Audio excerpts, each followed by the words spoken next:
Mga kapuso, nauwi sa kawayan at pinagpatong-patong na sako ang bahagi ng spillway sa Calamba, Laguna na nasira ng magkakasunod na bagyo at habagat nitong Hulyo. Pero hindi raw ito ang unang beses na kinailangan niyang kumpunihin ng mga residente kaya pinaaksyonan na sa inyong Kapuso Action Man. Dahil sa magkakasunod na bagyo at habagat bago matapos ang Hulyo, napuruhan ang bahagi ng spillway na ito sa Barangay San Cristobal, Calamba City. Ang pansamantalang remedyo ng mga residente maglagay ng kawayan at pinagpatong-patong na sandbag.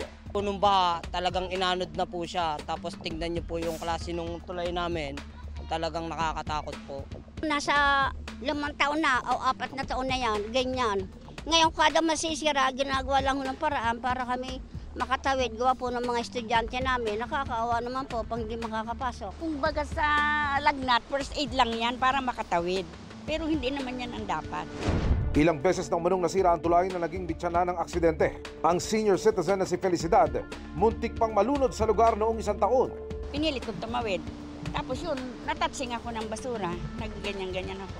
Nakailang attempt ako na mautlaw, ay hindi ako makautlaw. Ay sabi ko nga nina ko, katapusan ko na yata. Palibasa yung medyo maalam ako lumangoy, nakarating ako doon sa dulo. Doon na nila ako nakuha. Ang gusto po sana namin magawa ng paraan mayari po kasi po ang mga estudyante namin hindi po makadam pagka umulan lang po ng konti baha na. Dumulog ang inyong Kapuso Action Man sa Calamba City Engineering Office, anila. Sadya raw na mababa ang disenyo ng spillway para hindi maging sagabal sa pagdaloy ng tubig. Ininspeksyon na raw nila ang lugar at nangangakong gagawin ang nasirang bahagi ng spillway sa susunod na buwan. Ngayong taon target matapos ang rehabilitation. Tututukan namin ang sumbong na ito. Para sa inyong mga sumbong, pwedeng mag-message sa Kapuso Action Man Facebook page o magtungo sa GMA Action Center sa GMA Network Drive, Corner Samar Avenue, Diliman, Quezon City. Dahil sa anumang reklamo, pang-aabuso o katiwalian, tiyak, may katapat na aksyon sa inyong Kapuso Action Man. Mga kapuso, takaw aksidente na kaya nababakala ang mga residente sa mga nakalaylay na kable sa Barangay Muzon sa Taytay, Rizal.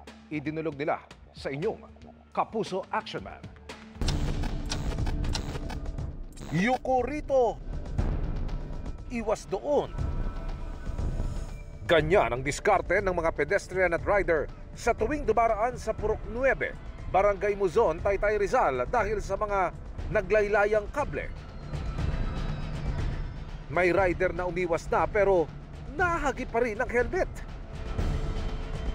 May isang napahinto para hindi madali.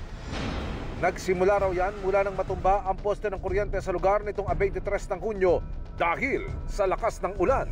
Yun nga po, kung mag-ground nga po. Yun ang pinapangambahan namin kasi sobrang baba. Tapos pag naano na po itong wire na to, delikado. Marami na pong na-aksidente dyan, mga motor, tapos nagasgasan mga ano nila, siko, tuhod, mga ganun po. Walang ibang hiling ang mga apektadong residente kundi Kaya po kami dumulog po sa inyo para po maaksyonan ito. dumulog ang inyong Kapuso Action Man sa Barangay Muzon na nakakasakop sa lugar. Nauna na kasing nagsabi ang Meralco na load side wires ang mga naglaylayang kable kaya hindi na nila responsibilidad ang pagsasaayos dito. Agad naman po kami nagpapunta ng team para po i-assess po yung nangyari po na pagbagsak po ng poste.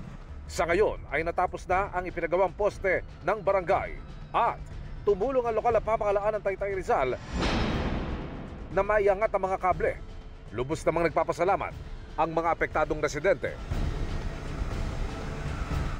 Mission accomplished tayo, mga kapuso. Para sa inyong mga sumbong, pwedeng mag-message sa Kapuso Action Man Facebook page o magtungo sa GMA Action Center sa GMA Network Drive, Corner Samar Avenue, Diliman, Quezon City. Dahil sa namang reklamo, pang-abuso o katiwalian, tiyak, may katapat na aksyon sa inyong Kapuso Action Man.